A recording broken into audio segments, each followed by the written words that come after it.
Hi hello friends, எல்லோரும் எப்படி இருக்கீங்க? இன்றைக்கி ஒரு சூப்பரான வீடியோ பார்க்கலாங்க. இன்றைக்கி ஃபர்ஸ்ட் டைமாக ஒரு மட்டன் பிரியாணி ஒன்று ட்ரை பண்ணியிருக்கேன். அதுதான் இப்போ உங்களுக்கு ஷேர் பண்ணுறேன். எப்போதுமே நான் குக்கரில் தாங்க பண்ணியிருக்கேன். இன்றைக்கி ஃபர்ஸ்ட் டைமாக ஒரு ஓப்பன் பாட்டில் நான் ட்ரை பண்ணேன். இந்த வெசல் நான் இண்டஸ் வேலின்ற ப்ராண்ட்லேருந்து தான் வாங்கியிருக்கேன். ரொம்பவே நல்லா இருந்துச்சு யூஸ் பண்ணுறதுக்கு.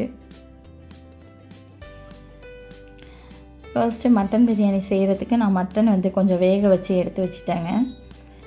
உப்பு, மஞ்சள் தூள், இஞ்சி பூண்டு பேஸ்ட்டு எல்லாத்தையும் போட்டு வேக விட்டு எடுத்தாச்சுங்க. நெக்ஸ்ட்டு வெங்காயம், தக்காளி, பச்சை மிளகா, கொத்தமல்லி, புதினா எல்லாத்தையும் ஆஞ்சி வச்சுட்டேங்க. அடுத்தது ரைஸையும் வாஷ் பண்ணி வச்சுட்டேங்க. நெக்ஸ்ட்டு இஞ்சி பூண்டு பேஸ்ட்டும் ரெடி பண்ணிட்டேங்க. நெக்ஸ்ட்டு ஒரு மசாலா, இது நானே ட்ரை பண்ணதுங்க. ஒரு 5 கிராம்பு, 5 ஏலக்காய், ஒரு 3 பீஸ் பட்டை. இதை வறுக்கலாம் வேணாம், டைரெக்டாக மிக்ஸி ஜாரில் போட்டு ஃபைன் பவுடராக அரைச்சி வச்சுட்டாங்க. நெக்ஸ்ட்டு நெய், எண்ணெய் ரெண்டுமே ஊற்றிட்டு ஃபஸ்ட்டு எடுத்ததும் வெங்காயம் தாங்க நான் போடுவேன். ஏன்னா ஃபஸ்ட்டே இந்த மசாலா போட்டோம் அப்படின்னாக்கா ரொம்ப ரோஸ்ட் ஆகிடுது. அதனால் வெங்காயம் கொஞ்சம் கருகி போகிற மாதிரி இருக்குது. அப்படின்றதுனால ஃபஸ்ட்டு வெங்காயத்தை போட்டு நல்லா வதக்கிட்டு அதுக்கப்புறம் கொஞ்சமாக உப்பு ஆட் பண்ணிக்கிட்டேன். கொஞ்சம் சீக்கிரமாக வதங்குன்றதுக்காக உப்பையும் போட்டு ஆட் பண்ணி நல்லா வதக்கிட்டு நெக்ஸ்ட்டு அதுக்கு அடுத்தது இஞ்சி பூண்டு பேஸ்ட் அதையும் போட்டு நல்லா அந்த பச்சை ஸ்மெல்லு போகிற வரைக்கும் நல்லா வதக்கி விட்டாச்சுங்க.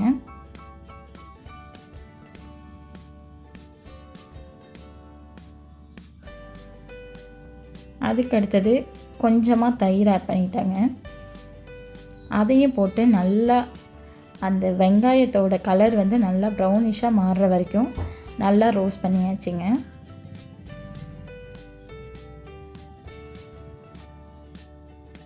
நம்ம வெங்காயம் எந்த அளவுக்கு நல்லா வதங்கி வருதோ அந்த அளவுக்கு கொஞ்சம் டேஸ்ட்டு நல்லா வரும் அப்படின்ட்டு சொன்னாங்க. அதனால் அந்த இதை நான் ட்ரை பண்ணியிருக்கேன். அதுக்கு அடுத்தது பச்சை மிளகாய் போட்டாச்சு. போட்டுட்டு நான் ஒரு பவுடர் அரைச்சி வச்சுருக்கேனே அதை இப்போ தான் நான் ஆட் பண்ணியிருக்கேன். ஏன்னா வெங்காயம் நல்லா வதங்கினதுக்கப்புறம் போடலாம் அப்படின்றது என்னுடைய சாய்ஸ். அதை ஆட் பண்ணிவிட்டு அதுக்கு அடுத்தது ஒரு 3 தக்காளி கட் பண்ணி வச்சுருந்தேன், அதையும் போட்டாச்சு. கொத்தமல்லி கொஞ்சம் கட் பண்ணியிருந்தேன், அதையும் போட்டாச்சுங்க. பச்சை மிளகா ஒரு 3 நான் போட்டேங்க. ஏன்னா எங்கள் வீட்டில் எல்லாருமே கொஞ்சம் காரம் கம்மியாக தான் சாப்பிடுவாங்கன்றதுனால நான் அந்த அளவு தான் போட்டேங்க. உங்கள் வீட்டில் கொஞ்சம் காரசாரமாக சாப்பிடுவீங்க அப்படின்னா இன்னும் கொஞ்சம் கூட நீங்கள் ஆட் பண்ணிக்கலாங்க. எண்ணெய்லாம் பிரிஞ்சு வர அளவுக்கு வச்சுட்டுங்க. அதுக்கு அடுத்தது மஞ்சத்தூள் ஆட் பண்ணேன். நெக்ஸ்ட்டு நான் chilli powder Kashmiri and normal ரெண்டுமே கொஞ்சம் கொஞ்சம் ஆட் பண்ணேங்க. அதை நான் வீடியோவில் காட்டுறதுக்கு மறந்துட்டேன். அதை ஆட் பண்ணி முடித்து அதையும் நல்லா வதக்கிட்டு நெக்ஸ்ட்டு நம்ம வேக வச்ச மட்டன் இருக்குதுல்ல அதையும் போட்டாச்சுங்க. அதை போட்டு நல்லா பரட்டினதும் அந்த மசாலா எல்லாமே அதில் நல்லா ஏறிடும், நல்லாயிருக்கும் அது. அதுக்கடுத்தது நான் கறி வேக வச்ச தண்ணி கொஞ்சம் எடுத்து வச்சுருந்தாங்க, 1 கிளாஸு, அதையும் ஊற்றியாச்சு. நான் ரைஸ் 2 கிளாஸ் வச்சுருந்தேங்க.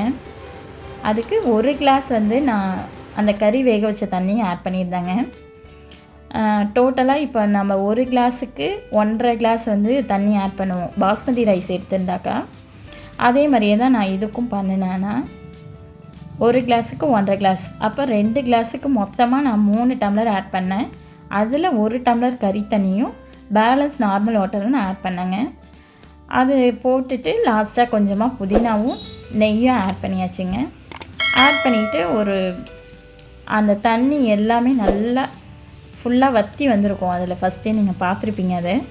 அது வந்ததுக்கப்புறம் தம் போட்டாச்சுங்க.